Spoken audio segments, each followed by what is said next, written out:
Hi, welcome back to my channel. ഇന്നത്തെ video എന്ന് പറയുന്നത് petrol versus C N G. നമ്മൾ സി എൻ ജി ആണ് നമുക്ക് നല്ലത് എന്നുള്ളതാണ്.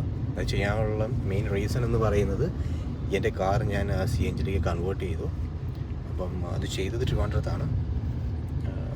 എനിക്ക് മന്ത്ലി നല്ല ഓട്ടം ഉള്ളത് കൊണ്ട് തന്നെ എൻ്റെ പെട്രോൾ എക്സ്പെൻസസ് എന്ന് പറയുന്നത് കുറച്ച് ഹ്യൂജാണ്. സോ അതൊന്ന് കുറയ്ക്കാനായിട്ട് ഞാൻ നോക്കിയപ്പം ഇ വി എടുക്കുന്നതിന് നല്ലത് പെട്രോൾ ഓപ്ഷൻ. കാരണം ഇ വിക്ക് ഈ പറയുന്ന പോലെ നമുക്ക് ചാർജ് ചെയ്യാനുള്ളൊരു ബുദ്ധിമുട്ട് 1 hour ഓളം നമുക്ക് ഫുൾ ചാർജിന് വേണ്ടിയിട്ട് നമുക്ക് സ്പെൻഡ് ചെയ്യേണ്ടി വരും പല സ്ഥലങ്ങളിലും.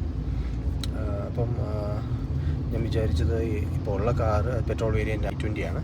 അപ്പോൾ അത് നേരെ ഈ സി എൻ ജിയിലേക്ക് മാറ്റാം എന്നാണ് ഞാൻ വിചാരിച്ചത്. അതായിരിക്കും ബെറ്റർ ഓപ്ഷൻ എന്ന് എനിക്ക് തോന്നി. സോ നമുക്ക് എന്തായാലും നോക്കാം. ഇത് ചെയ്തതിന് ശേഷമുള്ള വീഡിയോ ആണ് കേട്ടോ ഇത്. ഞാൻ കഴിഞ്ഞ ദിവസം 2 ദിവസം മുമ്പാണ് സി എൻ ജി ചെയ്തത്. അപ്പോൾ അതിൻ്റെ വീഡിയോയും കാര്യങ്ങളൊക്കെ ഞാൻ ഇതിൽ ആഡ് ചെയ്യാം. ഒപ്പം നമുക്കിതിൽ എത്ര മൈലേജ് കിട്ടുന്നുണ്ട്. എനിക്ക് പെട്രോളിൽ എനിക്ക് കിട്ടിയിരുന്നത്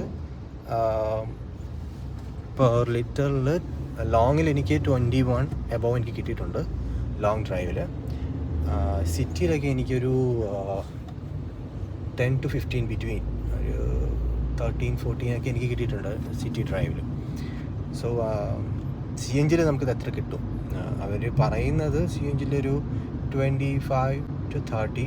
ലോങ്ങിൽ എനിക്ക് ഈ പെട്രോൾ വേരിയൻറ്റിൽ എനിക്ക് 21 എബോവ് കിട്ടുന്നുണ്ടെന്ന് പറഞ്ഞപ്പോൾ അവർ എന്നോട് പറഞ്ഞത് ലോങ് ഡ്രൈവിൽ എങ്ങനെ പോയാലും 30 എബോവ് 30-35 ബിറ്റ്വീൻ കിട്ടും എന്നാണ് പറഞ്ഞത് മൈലേജ്. അപ്പോൾ അങ്ങനെ നോക്കുമ്പോൾ എന്താ ബുള്ളറ്റിൻ്റെ ഒരു മൈലേജ് നമുക്ക് കിട്ടും. ബൈക്കിൽ പോകുന്ന ഒരു മൈലേജ് നമുക്ക് കാറിൽ കിട്ടും. ഇത് കൂടാതെ സി എൻ ജിയുടെ റേറ്റും കുറവാണ്. 86 സംതിങ് ആണ് C N G per kilo rate വരുന്നത്. പെട്രോൾ വരുന്നത് 105 or 6 സംതിങ്. സോ ഇത് വർത്തായിരിക്കും എന്നാണ് എനിക്ക് തോന്നുന്നത്. എന്തായാലും ഞാൻ ചെയ്തിട്ടുണ്ട്. ചെയ്തതിൻ്റെ വിശേഷങ്ങളും പിന്നെ അവരുമായിട്ടുള്ള കമ്മ്യൂണിക്കേഷനും കാര്യങ്ങളൊക്കെ ഞാൻ വീഡിയോ ആയിട്ട് ചെയ്യാം. പിന്നെ പുറകെ നമുക്ക് കാണാം. കണ്ടതിന് ശേഷം ഇതിൻ്റെ ടോട്ടൽ മൈലേജ് എത്ര കിട്ടുന്നുണ്ട് എന്നും കൂടെ നമുക്ക് നോക്കാം. ഈ സി എൻ ജി ചെയ്യുന്നതും ഇപ്പോൾ പെട്രോളിൽ ഓടുന്ന വണ്ടിയും തമ്മിലുള്ള വ്യത്യാസമെന്ന് പറയാം. എന്തായിരിക്കും നമുക്ക് ഉണ്ടാകുന്ന ബെനിഫിറ്റും കാര്യങ്ങളും? ബെനിഫിറ്റ് എന്ന് പറഞ്ഞാൽ നമുക്ക് സി എൻ ജി എന്ന് പറയുമ്പോൾ ഗ്രീൻ ഫ്യൂവലാണ്. അതുകൊണ്ട് എൻവയോൺമെൻറ്റിനെ നമ്മൾ പൊല്യൂഷനിൽ നിന്ന് മെയിൻറ്റെയിൻ ചെയ്തതാണ്. ഇപ്പം ഗവൺമെൻറ് ആണെങ്കിൽ പോലും ഗ്രീൻ ഫ്യൂവലാണ് പ്രൊമോട്ട് ചെയ്യുന്നത്. ഇപ്പോൾ നമുക്ക് ഓൾമോസ്റ്റ് എല്ലാ പെട്രോൾ വണ്ടിയിലും നമുക്ക് സി എൻ ജി ആക്കാൻ പറ്റാം. സി എൻ ജി ആക്കി കഴിഞ്ഞാൽ നമുക്കിപ്പോൾ ഒരു 107 രൂപയ്ക്ക് നമുക്ക് പെട്രോൾ അടിച്ചിട്ട് ഒരു വണ്ടി സിറ്റിക്കകത്ത് ഓട്ടിക്കുകയാണെന്നുണ്ടെങ്കിൽ നമുക്ക് മിനിമം ഒരു 10-11 ആ ഒരു റേഞ്ചിലായിരിക്കും നമുക്ക് ആ മൈലേജ് കിട്ടുന്നത്. അതേസമയം നമുക്കത് സി എൻ ജിയിലാണ് ആ സ്ഥലത്ത് ഓടുകയാണെന്നുണ്ടെങ്കിൽ നമുക്ക് എങ്ങനെയായാലും മൈലേജ് അതേ സ്ഥലത്ത് 18 to 21 ആ റേഞ്ച് വരെ നമുക്ക് മൈലേജ് ഇമ്പ്രൂവ് ചെയ്യും. അപ്പം തന്നെ ഇതിനെക്കാട്ടും ടോട്ടലി ഇതായി നമുക്ക് സി എൻ ജി വന്നിട്ട് 86 റുപ്പീസേ ഉള്ളൂ 1 kg സി എൻ ജിക്ക്. അപ്പം കസ്റ്റമറിന് പൈസ സേവ് ചെയ്യാം, അത്രയും എമൗണ്ട് സേവ് ചെയ്യാം. ഒരു ദിവസം നമ്മൾ ഒരു 1000 രൂപയ്ക്ക് പെട്രോൾ അടിച്ച് പോകുന്ന സ്ഥലത്ത് നമുക്ക് സി എൻ ജിയിൽ പോവുകയാണെങ്കിൽ ഒരു 400 to 450 റുപ്പീസേ നമുക്ക് വരുന്നുള്ളൂ. അപ്പോൾ നമുക്ക് 55% വരെ പൈസയും നമുക്ക് ഒരു ഇതിൽ സേവ് ചെയ്യാൻ പറ്റും. അതാണ് മതി. ലോങ് ഒക്കെ പോകുമ്പോഴെന്ന് പറഞ്ഞു കഴിഞ്ഞാൽ നമുക്ക് 15 കിട്ടുന്ന വണ്ടിയിലാണ് 15-17 കിട്ടുന്ന വണ്ടിയിലാണ് ലോങ് പോകണമെങ്കിൽ അത് സി എൻ ജിയിലോട്ട് കൺവേർട്ടായിട്ട് വരുമ്പോൾ എങ്ങനെയായാലും ഒരു 30-ക്കകത്ത് അല്ലെങ്കിൽ ആ ഒരു റേഞ്ചിനകത്ത് നമുക്ക് മൈലേജ് കിട്ടും. ഇപ്പോൾ നേരെ ഡബിൾ കിട്ടും. അങ്ങനെ വരുമ്പോൾ നമുക്ക് ഒരു കിലോമീറ്റർ വണ്ടി ഓടാൻ ഒരു കിലോമീറ്റർ 3 രൂപ ആ ഒരു റേഞ്ച് നമുക്ക് വരുന്നുള്ളൂ. പെട്രോളിന് എത്ര കിട്ടുന്നുണ്ടോ അതിൻ്റെ റേഷ്യോ അനുസരിച്ച് ഡബിൾ കിട്ടും. ലോങ്ങിൽ ഡബിൾ കിട്ടും. സിറ്റിക്കകത്ത് ഒരു 70% വരെ പെട്രോളിനെക്കാട്ടും കൂടുതൽ കിട്ടും. ഇപ്പം എൻ്റെ വണ്ടി ഇപ്പം 21 എബോവ് ആണ് കാണിച്ചത്. ഞാൻ ഇങ്ങോട്ട് വരുമ്പോൾ അതിനകത്ത് കാണിച്ചത്. ഓക്കെ. അപ്പം ലോങ്ങിൽ നമുക്ക് പോകുമ്പം ഒരു 35-37 ആ റേഞ്ച് വരെ ലോങ്ങിൽ അതേ ഒരു ഇതിൽ നമുക്ക് പ്രതീക്ഷിക്കാൻ പറ്റും. ആ റേഞ്ച് അതൊന്ന് ഓരോരുത്തരുടെ ഡ്രൈവിങ് കാര്യങ്ങളും കൂടെ അനുസരിച്ചിട്ടിരിക്കും മൈലേജ്. ഇപ്പോൾ ചില ആൾക്കാർക്ക് നമ്മൾ പറഞ്ഞപ്പോൾ അവർ RPM കയറിയാണ് ഓടുകയാണെന്നുണ്ടെങ്കിൽ ഈ പറയുന്ന മൈലേജ് കിട്ടത്തില്ല. അല്ല മാന്യമായിട്ട് നമ്മളിപ്പോൾ ഒരു 80-90 ഓട്ടിക്കുകയാണെന്നുണ്ടെങ്കിൽ ഈ പറയുന്ന ഇതേ മൈലേജ് കിട്ടും. നമ്മളിപ്പോൾ ഒരുപാട് കസ്റ്റമർക്ക് ഇപ്പോൾ ഫീഗോ മറ്റുള്ള എല്ലാ വണ്ടിയിലും 40-ക്കകത്തൊക്കെ കിട്ടുന്നതും 35 കിട്ടുന്നതും 30 കിട്ടുന്നതും ഒരുപാട് കസ്റ്റമറുണ്ട്. പക്ഷെ ഓരോരുത്തരും ഡ്രൈവിംഗ് കൂടെ അനുസരിച്ചിട്ടിരിക്കും മൈലേജ്. എന്തായാലും എങ്ങനെയൊക്കെ നോക്കിയാലും നമുക്ക് ഒരു 60% എമൗണ്ട് നമുക്ക് പൈസ നമുക്ക് ലാഭിക്കാൻ പറ്റും. ഞാൻ ഈ വണ്ടിയുടെ കമ്പനിയിൽ നിന്ന് ആൾക്കാർ വന്നപ്പോൾ ഹ്യുണ്ടായുടെ കമ്പനിയിൽ നിന്ന് ആൾക്കാർ വന്നപ്പോൾ അവരോട് ചോദിച്ചു സി എൻ ജി ചെയ്യുന്ന കാര്യം ചോദിച്ചു. പറഞ്ഞ് വണ്ടിക്ക് വെയിറ്റ് ഉള്ളത് കൊണ്ട് കമ്പനി ഇറക്കുന്ന രീതിയിൽ ചെയ്താൽ മാത്രമേ പ്രയോജനമുള്ളൂ എന്ന് പറഞ്ഞു. അല്ലെങ്കിൽ പുള്ളിങ് കുറയുമെന്ന് പറയുന്നത്, അങ്ങനെ എന്തെങ്കിലും പ്രശ്നം ഉണ്ടാവും? പുള്ളിങ് നമുക്ക് അധികം അങ്ങനെ കുറയാറില്ല. എന്നാലും ഗ്യാസിൽ ഫ്യൂവൽ ഇഞ്ചക്ഷനും പെട്രോൾ ലിക്വിഡുമാണ്, ആ രണ്ടിൻ്റെ ഒരു ചെറിയ ഡിഫറൻസ് വരും. പിന്നെ നമ്മുടെ പുതിയ ഇതേ കണക്കുള്ള വണ്ടികളിലൊന്നും പവർ ലോസ് അങ്ങനെ വരത്തില്ല. ഒരു ചെറിയൊരു നോർമലി ഒരു ഡിഫറൻസ് വരും. അത് നമ്മൾ ഈ ടാങ്കിൻ്റെ വെയിറ്റും എല്ലാം കൂടെ വരുന്ന ഒരു ചെറിയ നോർമൽ ഡിഫറൻസ് മാത്രമേ വരത്തുള്ളൂ. ബാക്കി നമ്മൾ ആ ഒരു പവർ കിട്ടത്തക്ക രീതിയിൽ തന്നെയാണ് നമ്മൾ RFCകളെല്ലാം ചെയ്തു വിടുന്നത്. നമ്മൾ ഗവൺമെൻറ് RTO അപ്രൂവ്ഡ് RFCകളിലൊക്കെ പോയി ചെയ്ത് കഴിഞ്ഞ് കഴിഞ്ഞാൽ അങ്ങനെ വലിയ വിഷയം വരത്തില്ല. ഞാൻ ഈ ചെയ്ത് കഴിഞ്ഞാൽ പിന്നെ നമുക്ക് ഈ ഇൻഷുറൻസിലോ അങ്ങനെ എന്തെങ്കിലും മാറ്റം RTO?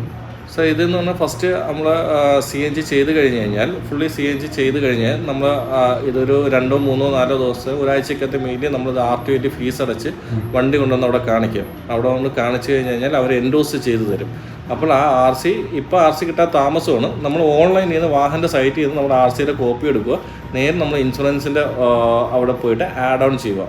ഓരോ ഇൻഷുറൻസിലും ചെറിയ ചെറിയ എമൗണ്ട് കൂടുതൽ കൊടുത്തു കഴിഞ്ഞാൽ അതിലൂടെ ആഡ് ഓൺ ചെയ്യും. ആഡ് ഓൺ ചെയ്ത് കഴിഞ്ഞാൽ നമ്മൾ 100% നമ്മൾ സേഫ്റ്റിയായി നമ്മൾ ഒരു വണ്ടിക്ക് വേറെ പേയ്മെന്റ് എന്തെങ്കിലും ഉണ്ടോ? RTOയിൽ നമ്മൾ ഡയറക്റ്റ് പോയി കഴിഞ്ഞാൽ നമുക്കൊരു 800-900 റുപ്പീസേ നമുക്ക് ഡയറക്റ്റ് പോയി കഴിഞ്ഞാൽ വരുന്നുള്ളൂ. ഈ CNG ഇപ്പം എവിടെയൊക്കെ നമുക്ക് അവൈലബിൾ ആണെന്നുള്ളത് എങ്ങനെ പെട്ടെന്ന് അറിയാൻ എന്തെങ്കിലും ആപ്പ് കാര്യങ്ങളുണ്ടോ? ഉണ്ട്. CNG എവിടെയൊക്കെ ഉണ്ടെന്നാണ് CNG എക്കോ കണക്ട് എന്ന് നമ്മൾ പ്ലേ സ്റ്റോറിൽ കയറി അടിച്ചു കഴിഞ്ഞാൽ ഒരു ആപ്പ് കിട്ടും. അതിൻ്റെ നവഗാതി എന്ന് വരും, ഒരു ആപ്പ് വരും. അതിനകത്ത് നോക്കുമ്പോൾ അറിയാൻ പറ്റും. അതിട്ട് കഴിഞ്ഞാൽ ഓൾ ഇന്ത്യയിൽ എവിടെ വേണമെങ്കിലും നമുക്ക് CNG എവിടെ നിന്ന് അറിയാൻ പറ്റും. നമുക്ക് പോകേണ്ട റൂട്ട് മാപ്പ് അതിൽ തന്നെ അടിച്ചിടാൻ പറ്റും. പോകുന്ന വഴിക്ക് എവിടെയെല്ലാം CNG പമ്പുണ്ടോ അത് കാണിച്ചു തന്നു. ഓൾ ഇന്ത്യയിൽ ഇപ്പോൾ നമുക്കിപ്പം എല്ലായിടത്തും ഇപ്പോൾ കണക്ടിവിറ്റി ഉണ്ട്. നമുക്ക് എനിക്ക് തോന്നുന്നു മൂന്നാർ സൈഡ് ഒഴിച്ചു കഴിഞ്ഞ് ബാക്കി എല്ലായിടത്തും CNG പമ്പിൻ്റെ കണക്ടിവിറ്റി ഉണ്ട്. മൂന്നാർ അവിടെ ആയിക്കൊണ്ടിരിക്കുന്നതേ ഉള്ളൂ. അവിടെ ഒരു കമ്പനി ഏറ്റെടുത്തിട്ടുണ്ട്, അവിടെ CNGയുടെ വർക്ക് തുടങ്ങിയിട്ടുണ്ട്. മിനിമം ഒരു 6 months വെച്ചിട്ട് അവിടെയും കണക്ടിവിറ്റി നമുക്ക് വരും. ബാക്കി നമുക്ക് എല്ലാ ജില്ലകളിലും CNGയുടെ കണക്ടിവിറ്റി ഉണ്ട്. അതുപോലെ നമുക്കിപ്പോൾ ഇപ്പം ഇതിലാണെങ്കിൽ പോലും നമുക്കൊരു ഫുൾ ടാങ്ക് അടിച്ചു കഴിഞ്ഞാൽ ഒരു 300 to 350 വരെ നമുക്ക് ലോങ് ഡ്രൈവിൽ നമുക്ക് പോകാൻ പറ്റും. അതിനകത്ത് വെച്ച് എങ്ങനെയാലും നമുക്ക് ഇഷ്ടമാതിരി പമ്പുകൾ വരും. മൂന്നാർ പോകുമ്പോൾ നമുക്ക് എറണാകുളത്തിന് ലാസ്റ്റാണ് ഒരു കണക്ടിവിറ്റി വരുന്നത്. പക്ഷെ ഇതുപോലുള്ള വണ്ടികളിൽ നമുക്ക് പോയിട്ട് പകുതി വരെയൊക്കെ തിരിച്ചു വരാൻ പറ്റും. പറയാൻ പറ്റത്തില്ല. ഈ മൈലേജ് കൂടിയ വണ്ടികളിൽ പോയിട്ട് തിരിച്ചു വരാൻ പറ്റും. മൈലേജ് കുറവുള്ള വണ്ടിയാണെങ്കിൽ പോയിട്ട് തിരിച്ച് വരുമ്പം കുറയും. ഇതിപ്പോൾ ഒരു 10 കിലോ CNG ഒക്കെ കയറുകയാണെന്നുണ്ടെങ്കിൽ നമുക്ക് എങ്ങനെയായാലും ഒരു 30 to 35 റേഞ്ചിനകത്ത് നമുക്ക് ലോങ് ഡ്രൈവിൽ മൈലേജ് കിട്ടും. 10 കിലോ CNG എന്ന് പറയുമ്പോൾ ഇപ്പോഴത്തെ റേറ്റ് അനുസരിച്ച് 85 നമുക്ക് 860 വരും. 860 അതെ 860. 860 രൂപയ്ക്ക് എങ്ങനെയായാലും നമുക്കൊരു 300 കിലോമീറ്റർ പക്കായിട്ട് നമുക്ക് ഓടാൻ പറ്റും ലോങ് ഡ്രൈവ്. അത് പെട്രോൾ ആണെന്നുണ്ടെങ്കിൽ മിനിമം ഒരു 2000-2500 രൂപ പെട്രോൾ അടിക്കേണ്ടി വരും. ഇതിനിപ്പോൾ എന്തെങ്കിലും സർവീസിൻ്റെ ഭാഗമായിട്ട് എന്തൊക്കെ കാര്യങ്ങൾ? ഇതിന് അധികം നമുക്ക് വലിയ സർവീസ് വരുന്നില്ല. ഇത് 1 ടൈം ഫിറ്റിംഗ് ആണ് ഇത് കൂടുതൽ വരുന്നത്. പിന്നെ 6 മാസം കൂടുമ്പോൾ നമ്മൾ ചെക്കപ്പ് പറയുന്നുണ്ട് കസ്റ്റമറിന്. ഇത് ഇങ്ങനെ വരുമ്പോൾ ഒരു 20 മിനിറ്റ് സ്പെൻഡ് ചെയ്ത് കഴിഞ്ഞാൽ നമ്മൾ ഫുള്ള് ഒന്ന് ചെക്കപ്പ് കാര്യങ്ങൾ നമുക്കിപ്പം ഇവിടെ അല്ലെങ്കിൽ അടുത്തുള്ള ഏത് RFCയിൽ വേണമെങ്കിലും നമുക്ക് കൊടുക്കാൻ പറ്റും, ചെയ്യാൻ പറ്റും. അങ്ങനെ അതിനോട് വേറെ ഇത് വരുന്നത്. ചെക്കപ്പിന് പേയ്മെന്റ് കാര്യങ്ങളോ? നമുക്കിപ്പോൾ 1 year ഫ്രീ സർവീസാണ്. നമുക്ക് ഇവിടെ ചെയ്യുന്ന വണ്ടികളെല്ലാം നമുക്ക് 1 year ഫ്രീ സർവീസ് കൊടുക്കുന്നുണ്ട്. അതിനകത്ത് വേറെ പേയ്മെന്റ് കാര്യങ്ങളൊന്നും വരത്തില്ല. നമ്മളിപ്പോൾ ഈ ചെയ്ത കിറ്റിന് ഒരു 5 year വാറണ്ടി വരുന്നുണ്ട്. ഈ 5 year വാറണ്ടി എന്തിനൊക്കെയാണ് കൊടുക്കുന്നത്? ECM മാത്രം. ബാക്കിയുള്ളതിന് 2 years വരെ വരുന്നുണ്ട്. ECM-ന് 5 year വാറണ്ടി. ഈ ലോ വാറ്റയുടെ കിറ്റിനാണെങ്കിൽ ഈ 2 year-നകത്തെ വരുന്നുള്ളൂ. 2 year-നകത്ത് വരുന്നുള്ളൂ. ഓക്കെ. നമ്മൾ ഈ ഗ്യാസ് ഫില്ല് ചെയ്യുന്നത് എങ്ങനെ ഫ്രണ്ടിലായിരിക്കുമോ?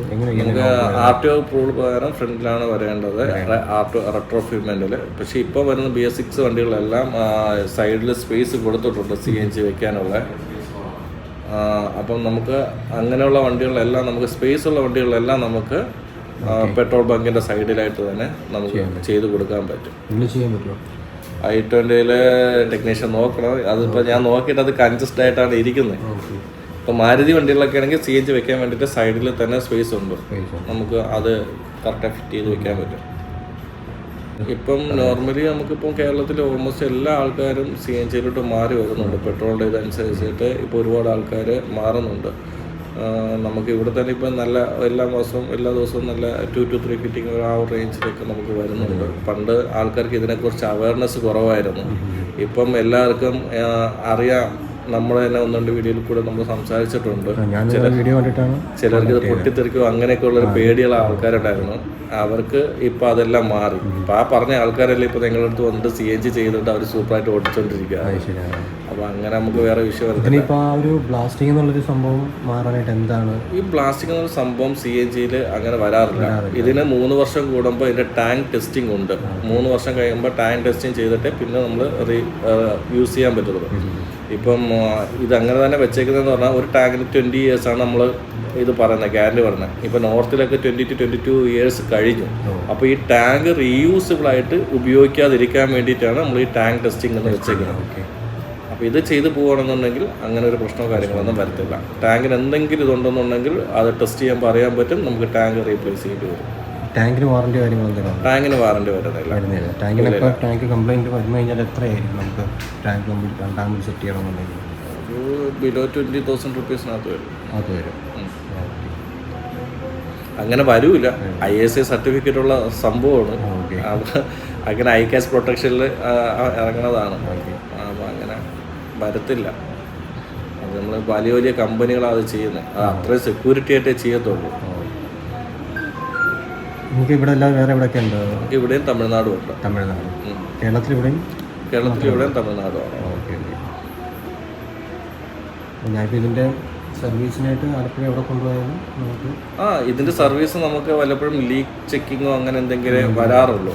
അത് നമ്മളിപ്പോൾ ഇവിടെ കൊടുത്തു കഴിഞ്ഞാൽ അവർക്ക് ലീക്ക് ഉണ്ടെന്ന് നോക്കിയിട്ട് അവർക്ക് ചെയ്യാവുന്നതേ ഉള്ളൂ. അപ്പം നമ്മളെ വിളിച്ചു കഴിഞ്ഞാൽ നമ്മൾ തന്നെ അത് അറേഞ്ച് ചെയ്ത് തരും. വേണമെങ്കിൽ നമുക്ക് ഒരേ സമയം പെട്രോളിലും ഗ്യാസിലും ഓടാം. എപ്പോഴും വണ്ടി സ്റ്റാർട്ടാകുമ്പോൾ പെട്രോളിലായിരിക്കും വണ്ടി സ്റ്റാർട്ടാവുന്നത്. അത് കഴിഞ്ഞൊരു 5 seconds-നകത്ത് CNG മാറും.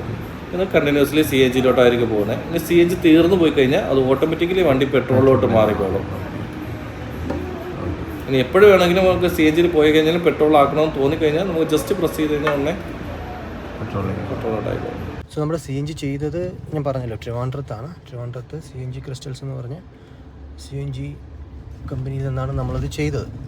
അപ്പം ഇതിൽ വെച്ചിരിക്കുന്നത് സ്റ്റാഗിൻ്റെ BS6 4.8 ഇഞ്ചക്ടറിൻ്റെ കിറ്റാണ് നമ്മൾ ആഡ് ചെയ്തിരിക്കുന്നത്. ഇതിൽ ഫിക്സ് ചെയ്തിരിക്കുന്നത്. ഇവർ പറയുന്നത് ബെസ്റ്റ് ഹ്യുണ്ടായുടെ വണ്ടിക്ക് പറ്റിയ അത് കമ്പനികൾ ഫിക്സ് ചെയ്ത് കൊടുക്കുന്ന കിറ്റാണെന്നാണ് പറയുന്നത്. സോ ഞാൻ ട്രിവാൻഡ്രത്തുനിന്ന് ഇത് ചെയ്ത് കഴിഞ്ഞതിന് ശേഷം ആ ടൈമിൽ എൻ്റെ മീറ്ററിൽ കാണിച്ചിരുന്ന കിലോമീറ്റർ എന്ന് പറയുന്നത് CNG ചെയ്യുന്നതിന് മുമ്പ് ഉണ്ടായിരുന്ന കിലോമീറ്റർ എന്ന് പറയുന്നത് 32,681 സംതിങ് ആയിരുന്നു കിലോമീറ്റർ. സോ CNG ചെയ്ത് കഴിഞ്ഞ് ഞാൻ ട്രിവാൻഡ്രത്ത് നിന്നും ഡയറക്റ്റ് കൊല്ലത്തേക്കാണ് പോയത്. കാരണം അവിടെ എനിക്ക് ക്ലാസ് ഉണ്ടായിരുന്നു. അപ്പോൾ ക്ലാസ് കഴിഞ്ഞ് ആലപ്പുഴയ്ക്ക് വരാനുള്ളൊരു പ്ലാനിലായിരുന്നു. പക്ഷേ ഹെവി ട്രാഫിക് ആയിരുന്നു. സോ അവർ പറഞ്ഞ മൈലേജ് എന്ന് പറയുന്നത് 30 to 35 ബിറ്റ്വീൻ നമുക്ക് എന്തായാലും മൈലേജ് ഉണ്ടായിരിക്കും. കാരണം ഇത് പെട്രോളിൽ എൻ്റെ വണ്ടിക്ക് 21 എബോവ് മൈലേജ് കിട്ടാറുണ്ട് ലോങ്ങിൽ പോകുമ്പോൾ. അപ്പം അത് ഞാൻ RPM ഒക്കെ കൺട്രോൾ ചെയ്ത് ഒരുപാട് കെയറാതെ ഓടിച്ചിരുന്നത്. സോ അങ്ങനെ ഓടിക്കുമ്പോൾ എനിക്ക് 21 എബോവ് എനിക്ക് മൈലേജ് കിട്ടിയിരുന്നു പെട്രോളിൽ. സോ അത് വെച്ചിട്ട് അവർ പറഞ്ഞത് ആവറേജ് ഒരു CNGയിൽ ആവറേജ് ഒരു 30 എബോവ് 35 ബിറ്റ്വീൻ 35 എന്തായാലും കിട്ടും എന്ന് പറഞ്ഞു. പക്ഷേ ഈ പറഞ്ഞ പോലെ ഇത്രയും ഹെവി ട്രാഫിക് ആയതുകൊണ്ട് എനിക്ക് തോന്നുന്നില്ല അത്രയും കിട്ടുമെന്ന്. എന്നാലും നമുക്ക് നോക്കാം. ട്രിവാൻഡ്രത്ത് നിന്ന് ആലപ്പുഴ വരെ 162 കിലോമീറ്റേഴ്സ് ഉണ്ടായിരുന്നു. അത് കവർ ചെയ്തു. ഇനി ബാക്കി ഇപ്പോൾ അറ്റ് പ്രസൻറ്റ് വണ്ടി ഓടിയിരിക്കുന്നത് 224 സംതിങ് കിലോമീറ്റേഴ്സ് ഇപ്പോൾ വണ്ടി ഓടിയിട്ടുണ്ട്. ഇപ്പോൾ റിസർവിലേക്ക് ആയിട്ടുണ്ട് വണ്ടി. സോ ഇപ്പോൾ വണ്ടിയുടെ കിലോമീറ്റർ എന്ന് പറയുന്നത് 32,914 ആണ്. സോ അത് വെച്ച് കാൽക്കുലേറ്റ് ചെയ്യുമ്പോൾ ആവറേജ് വണ്ടി ഒരു 24 എനിക്ക് കിട്ടുന്നു എന്ന് പ്രതീക്ഷിക്കാം.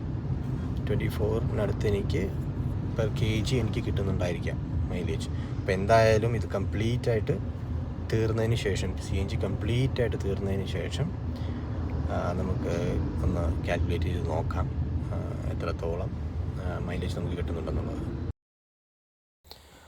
സോ നമ്മുടെ CNG തീർന്നു, വണ്ടി നേരെ പെട്രോളിൽ കൺവേർട്ട് ആയിട്ടുണ്ട്. അതിൻ്റെ ഒരു ഇൻഡിക്കേഷനാണ് കാണിക്കുന്നത്. ലൈറ്റ് ഗ്രീൻ ലൈറ്റ് ബ്ലിങ്ക് ചെയ്യുന്നത് CNG തീർന്നതിൻ്റെ ഇൻഡിക്കേഷനാണ്.